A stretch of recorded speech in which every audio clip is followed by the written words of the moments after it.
Srimad Bhagavatam Jai. Premananda Hari Hari all Bo. glories to the assembled devotees, Hare all Krishna. glories to Shri Guru and Sri Gauranga. Shri Gauranga.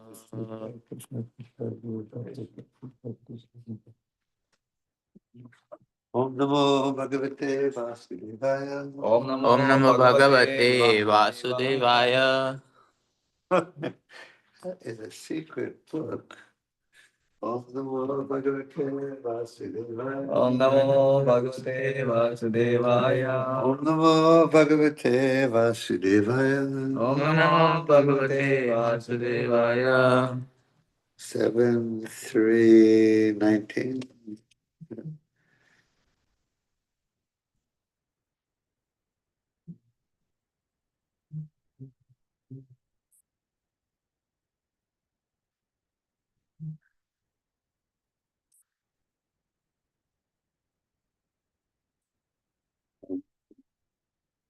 I'll read 19 and then we'll do 20.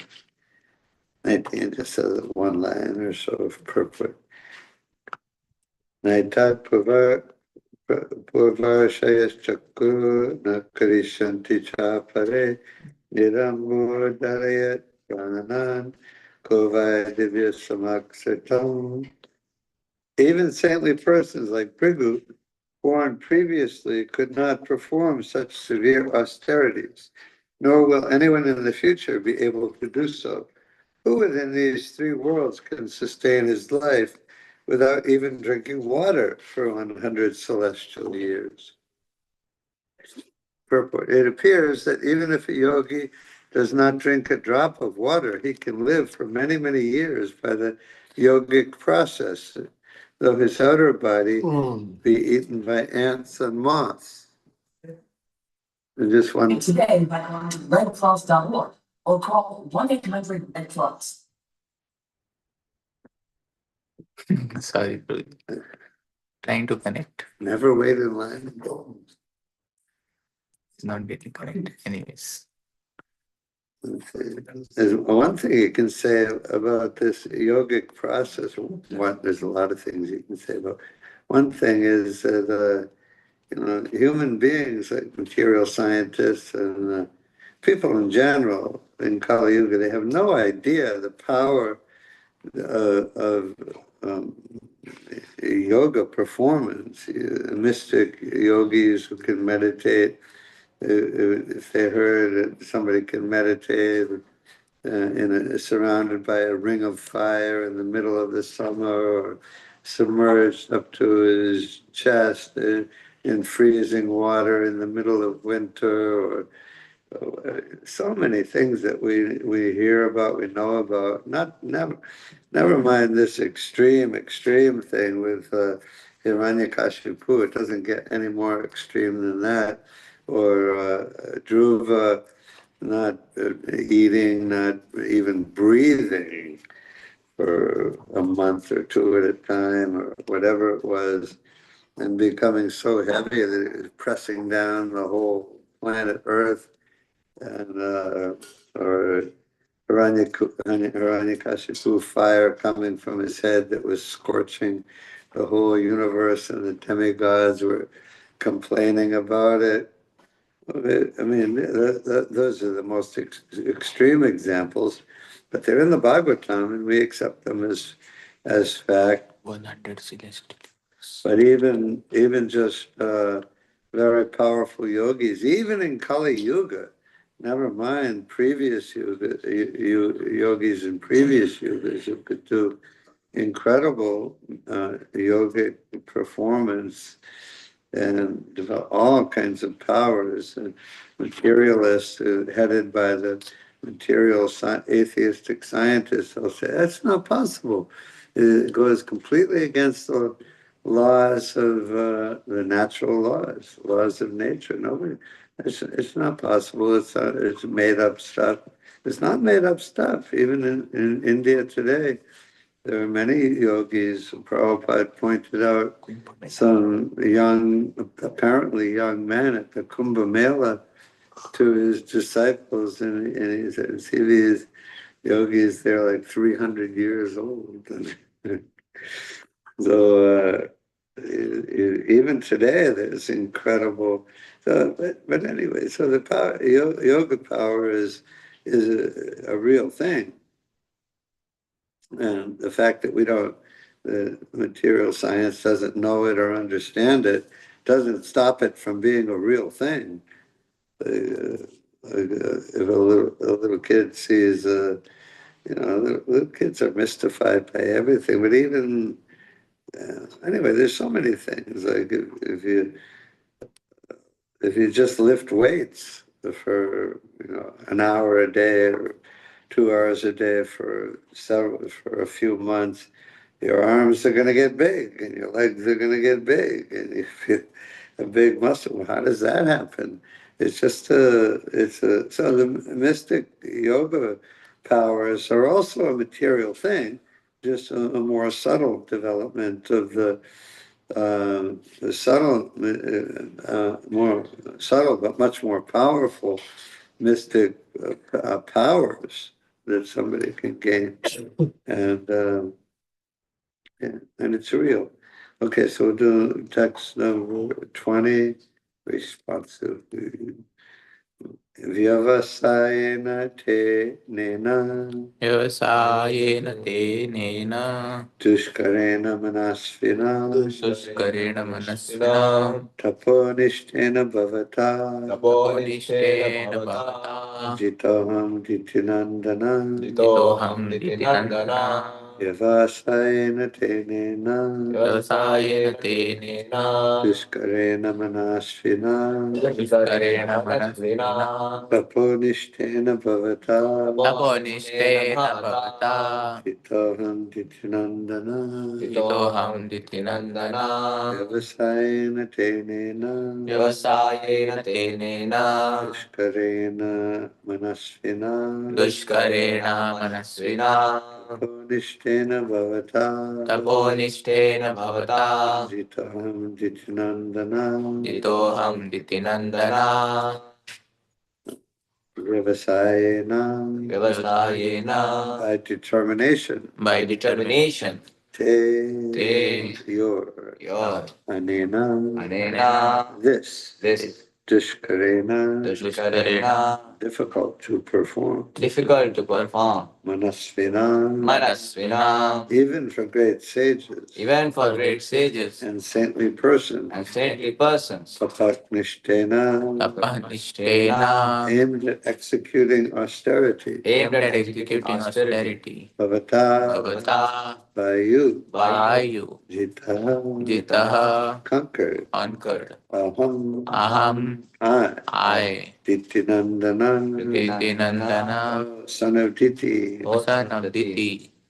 Translation: My dear son of Diti, with your great determination and austerity, you have done what was impossible even for great saintly persons, and thus I have certainly been conquered by you. Repeat after me. My dear son of Diti, My dear son of Diti, with your great determination with your great determination and austerity, and austerity, you have done what was impossible was impossible even for great saintly persons. even for great saintly persons. And thus I have And thus I have certainly certainly been conquered by you. been conquered by you. Lifting it now. Not hitting. It's so much nicer. I'm just gonna shut that. Door.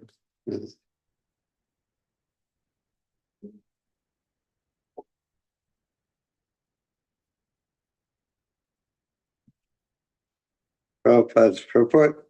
In regard to the word jita, Srila Madhva Muni gives the following quotation from the Shabda Nirnaya. Para bhutam vashastam chadita pi uchate budhay. If one comes under someone else's control or is defeated by another, he is called jitaha. Hiranyakashipu's austerity was so great and wonderful that even Lord Brahma agreed to be conquered by him. Om again Punarandasya Gananjana Shalakaya Chakshurunvamitam Yena Tasmai Shri Gurave Namaha Shri Sri Chaitanya Chaitanya Manobishtam Manobishtam Apitam Stapitam Yena Yena Bhutale Bhutale Swayam Rupa Rupa Kadamayam Kadamayam Dadati Dadati Swapadantikam Swapadantikam Vandeham Vandeham Shri Shri Guru Guru Shri Viruta Yuta Padakamalam Padakamalam Shri Shri Gurun Gurun Vaishnavam Vaishnavam Shri Rupam Sagajatam Sahagana Raghunathan Vitam Tam Sajivam Sadvaitam Savadutam Parijana Sahitam Krishna Chaitanya Devam Shri Radha Krishna Padam Sahagana Lalita Shri Vishakam Cha He Krishna Karuna Sindhu Dinabandho Jagatpate Gopesha Gopika Kanta Radha Kanta Namostute Tapta Kanchana Gaurangi Radhe Vrindavaneshwari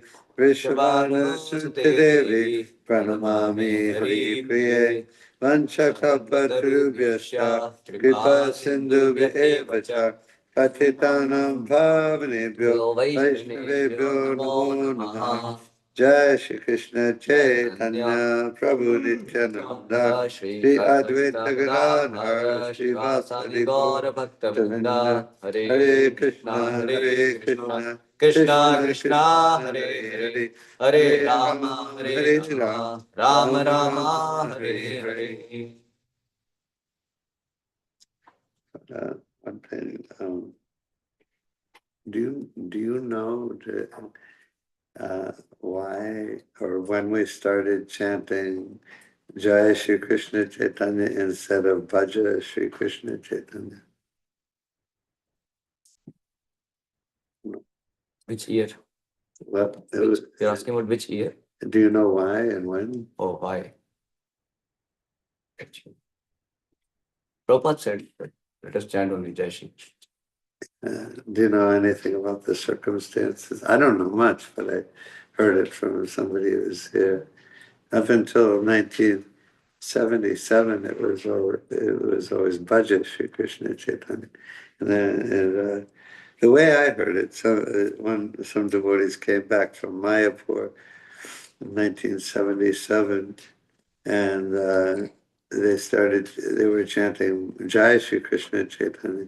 And I said to one of them, as an arrogant young fool, who was an older devotee, and I said, "Why are you chanting that? It's Bhaja Shri Krishna Chaitanya." And he said, "Was Prabhupada was on the Vyasa sign, and he just said, I don't know exactly how he said it, or exactly his words, but he said, not Bhaja Shri Krishna Chaitanya, but Jai Shri Krishna Chaitanya." And from that moment on, in ISKCON history, we chant Jai Shri Krishna Chaitanya. I think he said something about that's how it always is in the Chaitanya Charitamrita. It's always Jai Shri Krishna Chaitanya Jai Advaita Chandra Jai Go Jai Nityananda Jai Advaita Chandra Jai Go Bhaktivinoda. Anyway, it's a little bit of pretty significant ISKCON history that we could, and anyways, one of the point in the verse is, with your great determination and austerity, you have done what was impossible even for great saintly persons. Utsaha Nishchat Daryat. Utsaha, you were talking about Utsaha the other day, and I heard that same lecture where Prabhupada was saying that you can't do anything without Utsaha, without enthusiasm. You can't, even in the material world, if you don't have enthusiasm, what can you do? You can't do anything big. You can maybe find something to eat and a place to sleep and just enough to get by. With Utsaha, people do like amazing things, even from the material point of view, like incredible things with their determination, enthusiastic patience, determination, and austerity. The Utsaha, and so, yeah, Prabhupada said I couldn't have even come to the United States if I didn't have Utsaha. So, yeah, we have to have definitely the first qualification, or one of the first things is definitely Utsaha. You can't do anything if we're sitting in class and we're thinking and we think, oh yeah, today I have to do this and I have to do that. Oh man, I have to do this and I have to do that. Then it's a long day. Then how can we do anything? You have to. Okay, today I gotta after class and get some prasadam, and then I gotta do this and I gotta do that, and it's a wonderful devotional service. When there was a devotee, Dhir Shankru. Dhir Shankru, he might have taken sannyas now, I don't know. He came from UK somewhere, in Pune. So he would dramatically tell that, how devotee can celebrate. So it's a time for Mangal Aarti. He was very dramatically showed that. It got registered in my mind. It's like for everything, no? No, it's a time for Japa. Yeah, not like oh man, it's earlier. And the way he did it now, it was Yeah. like, still that picture is there. Very dramatically said. I never quite did that, but but I know. Okay, it's time for Mangalarti. I know I'm a lazy bum in the mode of ignorance, and today I didn't get it for Mangalarti, but yeah, but we have some at least fundamental enthusiasm that okay, this is what I have to do. This is good for me. I got to do it. It's important. So let me do this. And that can go for every aspect of our devotional service. And along with that goes patience and determination. That enthusiasm, patience, and determination, you can't accomplish anything. Well, anyway, I'll tell you one of the main sources of my determination to keep up with Krishna consciousness over my life is that, before, just philosophically, you could understand for millions of births, we've been stuck in the material world suffering. And really suffering, we say it, suffering. It's not a light thing, like really, really suffering for millions of births, like so bad. And but even in this life, for the first 18 years, I was, I could remember it quite clearly, suffering. And even for the first few years after coming to Krishna consciousness, it took me 5 years to really settle down and move in the temple and surrender. And during those 5 years, I was still trying to get some pleasure from sense gratification, and I was suffering because of that. And suffer so then when I, like actual, tangible, painful suffering.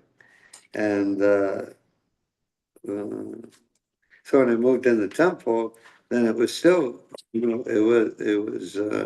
I had youthful enthusiasm and some youthful fanaticism and everything, and I was doing okay, but I was still, making a lot of offenses for quite a while and suffering a lot within Krishna consciousness.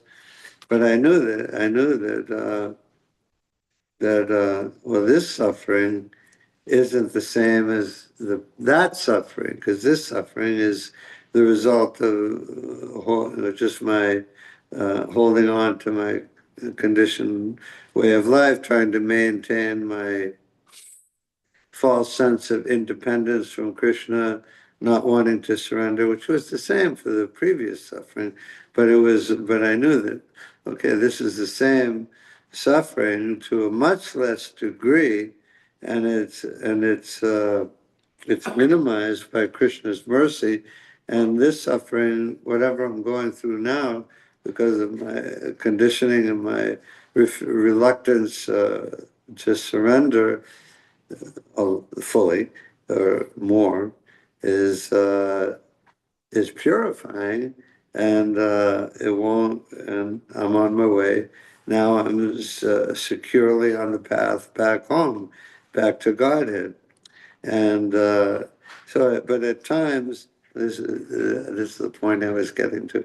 At times it would become like extremely poignant and difficult for certain, material desires, and just wanting to. The basic problem that everyone has, including me, especially then, was just the desire that I want to be in me. I want to be independent. I don't want to be under someone else's rule. That's everyone's essential, basic problem. I don't want to be under any, I don't want anyone to tell me what to do. And so I knew that's the problem. I knew that's my problem.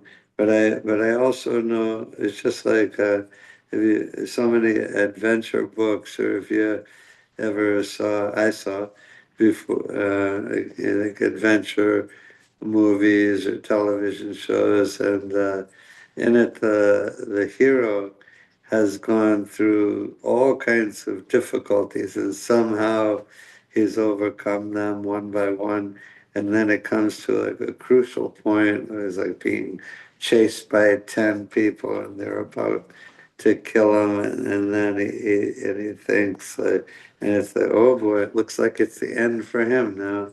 And then, but he like comes to somehow miraculously in front of him, a door opens, or a ladder is somehow something completely unexpected comes, and he can go forward. He can escape the bad guys.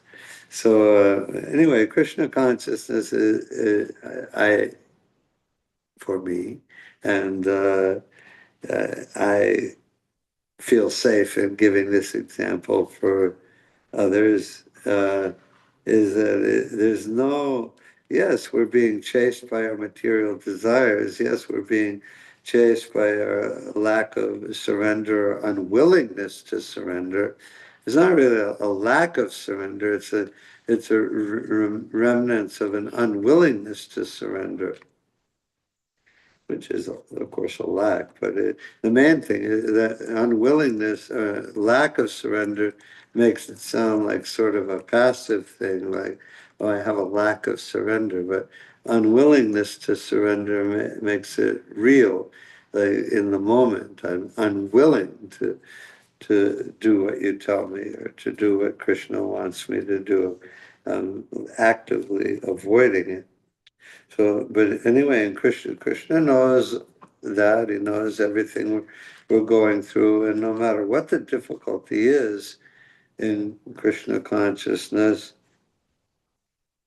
I remember one time on book distribution, in the middle of the winter, the temple president sent me and two other devotees in a van down for the Christmas marathon down to Florida, because it's not easy to do book distribution in the cold up here in Massachusetts. We weren't the best book distributors. We were some of the not the best, and especially me. And so we had a van. We went down to Florida, trying to do something down there. And but we didn't do anything down there. We couldn't get it together down there either. So he said, after after about a week, he said, come back to Boston, and so we drive back up to Boston, and we had a van, just a panel van, a big van, a full size van, and no insulation, just this much metal, and then the outside and the floor, no insulation in the floor. So we were sleeping in the van, and it wasn't bad down in Florida, but when we got up to around in Delaware and in Connecticut. I stopped overnight a couple times and tried to do book distribution there. And it was cold, especially at night. And we're like, trying to sleep in the van at night, but we didn't have enough sleeping bags and there was no insulation and we were cold. And then we were trying to go out in the parking lots during the day. Like especially, special case was in Connecticut, which isn't just a little bit south. It's the same weather as here, the same temperature. And it's in December, the end of December in Connecticut. We go out, and the leader of the van was very tough devotee, a very excellent devotee. But he can be pretty tough with the people on his party. He was great. Everybody liked him. I liked him so much. But he could be tough to the point of being not mean, but extremely demanding. And so he's like, okay, we're cold all night, and do the morning program in the cold van, get some prasadam, and then drive to the parking lots. And it's like, okay, get out. And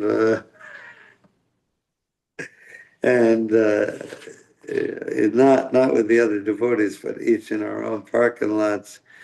And I couldn't do anything that day. It was like hiding inside the stores all day where it was warm, and couldn't do like anything.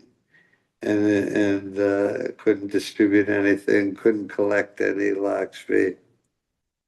So at the end of the day, it picked me up, and he kind of he saw that I hadn't do anything. He knew I hadn't done anything. They weren't getting on me for that. And, I was feeling pretty bad, feeling pretty low. And then, and so anyway, then we got a motel room that night. We were warm that night. And I was lying on the floor in my sleeping bag in the motel room, and I was feeling really pretty low, pretty bad about myself. And what am I doing? I can't do anything. I'm useless. I can't, it's cold. I can't do it. Other devotees can do it. I can't do it. What's going to happen to me? And I was just feeling pretty sorry for myself and pretty low and useless. And I got some special mercy from Radharani and Krishna. They reassured me that it's okay. I know you're sincere. You're trying, but it was too much for you. I couldn't do it. That's okay. You come back to the temple. Go back in the kitchen and where it's warm and wash pots, and then I felt much better. It was a very real thing. It wasn't my imagination. There was some special comfort and mercy from Radharani and Krishna. So it's a fact that no matter what we're going through, and everyone's going through something, some more than others. Some it's more difficult than others. But everybody, all the aspiring young devotees were called neophyte devotees for a reason, because neophyte means beginner. Called neophyte because they're very immature, not very advanced, not very pure, and struggling. So, but everyone. But Krishna is with us every step of the way, every second, every minute. Never, it's not a mechanical thing. I went out today and and I come back and try to do some book distribution or whatever this service was. And then at night, I check in with Krishna, and Krishna is like, with a checkbook, okay, you did that, that wasn't too bad. You did that, that was pretty good. You didn't do that, not very good. You didn't do that, that's not very good. Krishna is not like that. Krishna is not just like a checker upper or a manager. Krishna's our ever well wisher at every second, every minute of the day, like parents for their children, their parents for their children are with them every step of the way, every second, every minute. Maybe not physically, but definitely not physically, except when the child is a little baby. But physically or psychologically supporting him or her every single second. So it's the same with Krishna consciousness. So anyway, once I got off the point, but one of the main sources of my determination, along with the positive things, like I know by this determination, I'm becoming eligible to go back home, back to Godhead. I know, but if I just have some determination to please my spiritual master, I know that I'll develop in Krishna consciousness all the things in all the ways that the Shastras say we will, and in all the ways that I could see.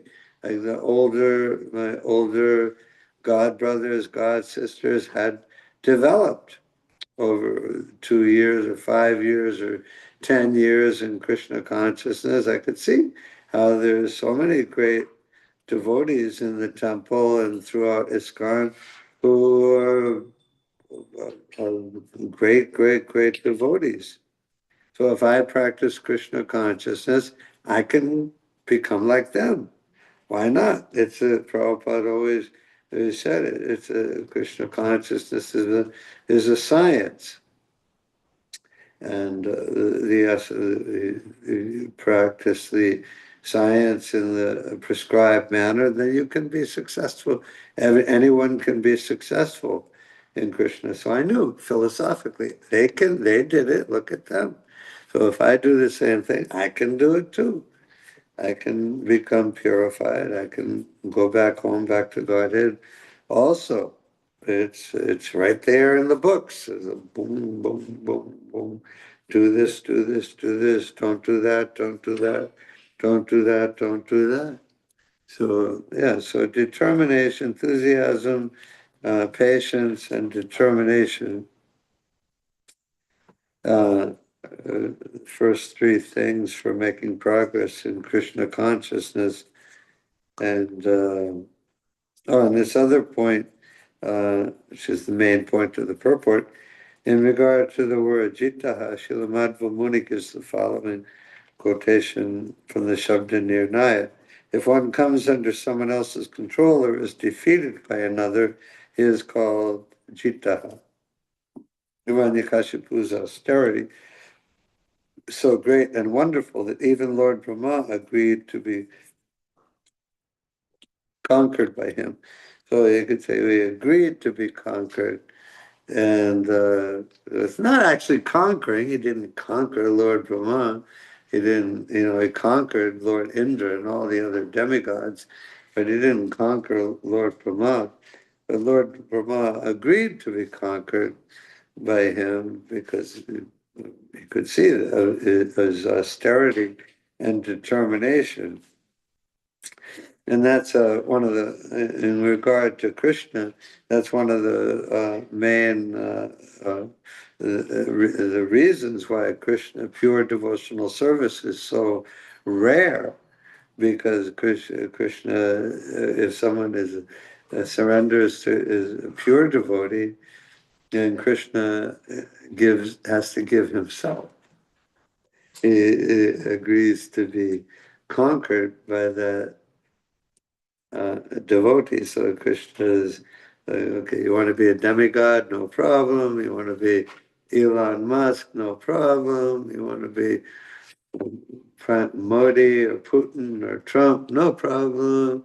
You want to be a movie star, no problem. You want whatever you want to be, no problem. Just do some austerities, do some pious activities. Okay, I give it to you. But you come to me, you say, I want to be your pure devotee. Now that, it's not a problem, but it's not a problem, but you got to really show me that you really mean it. Being a pure devotee, becoming pure in devotional service is not some light thing, because if that's what you want and that's what you're determined to do, I want it too. Krishna wants us to be pure devotees. He wants us to surrender to him in pure devotional love. But but we have to show it. Have to really prove it to him. And if we do, then that's what he wants. And they'll very happily be conquered by us too. So, yeah. What is the source of determination? Could not get. What is the source of determination? Oh yeah, I didn't even get to that. The source of determination which is pretty potent, is that I was doing all this crazy stuff and not surrendering to Krishna. Now I am surrendering to Krishna, but I know that if I don't surrender, if I stop again, then I'll just go back into my previous suffering. I know it's going to happen. And so fear is a good source of determination. I know if I mess up again, like a drug addict, he suffers so much from it, and then if he gives it up, gets out of it, the alcohol or whatever it is, he knows if I fall into it again, then I'm gonna suffer again, and it was really bad.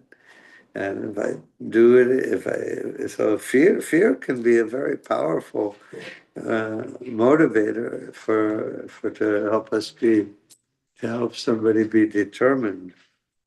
I know it worked for me.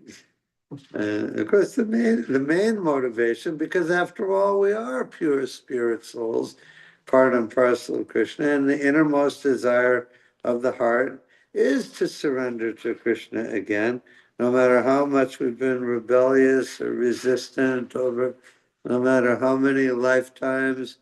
That's there. That's a fact. It's a fact of life. But the main source of inspiration and determination is the fact that we are a pure spirit soul, and we do want to surrender to Krishna in the innermost core of our heart. The love for Krishna is there in the core of everyone's heart.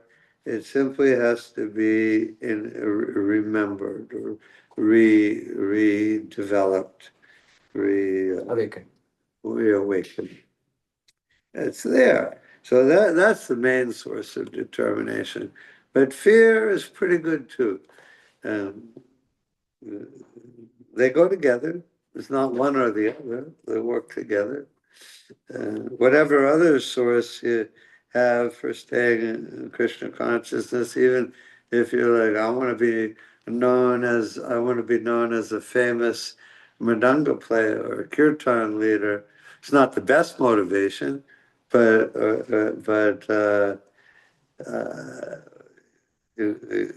over the course of time, you'll perform your kirtan, and after the need for profit, adoration, and distinction will diminish and eventually go away in the ongoing performance of kirtan or cooking or deity worship or whatever it is, ISKCON management. Whatever impure motivations were there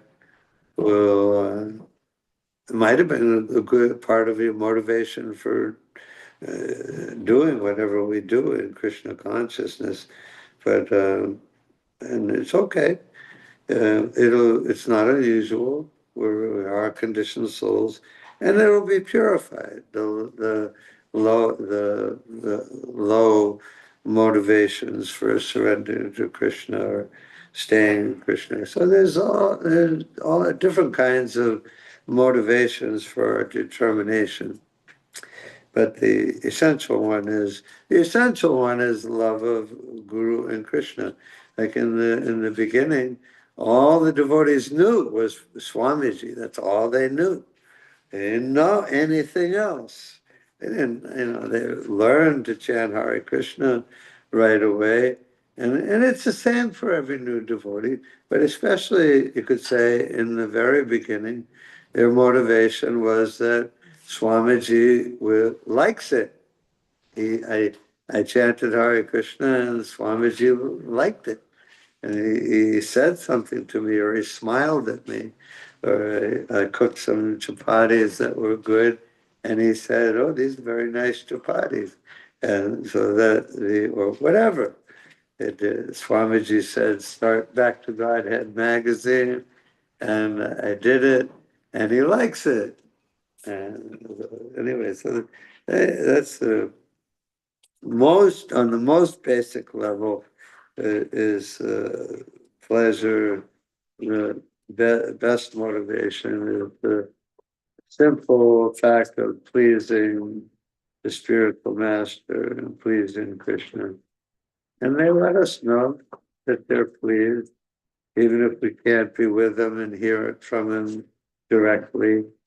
But we know from their books and from the Vapu Association and from Krishna's presence on the altar. Okay, better stop there. Any questions or comments? Okay, all glories to Srila Prabhupada.